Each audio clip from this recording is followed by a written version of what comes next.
laziness doesn't exist. At least not in the form how you imagine it.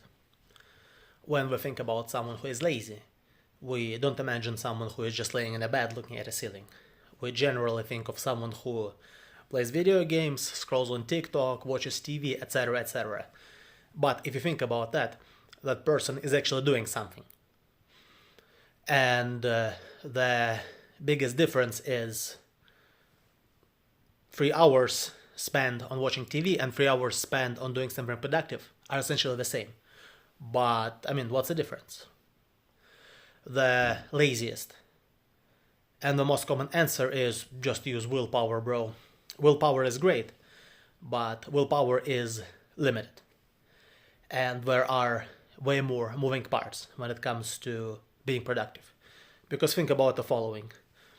If someone works 10-hour shifts, heavy labor on a factory, and then comes back home and just mentally and physically drained, can you really blame him for being unproductive? Or another example, hormones do huge effect. And essentially the factory example is similar. Because, cortisol levels are high, stress levels are high, you wouldn't be as productive. Or let me even go for a simpler example. Have you noticed what you, with all things being equal, are more productive in one place versus another? Simple example, in a quiet coffee shop or in a library versus at home. That's a factor too. So when it comes to laziness and productivity, where are they more moving parts than meets the eye in the very beginning?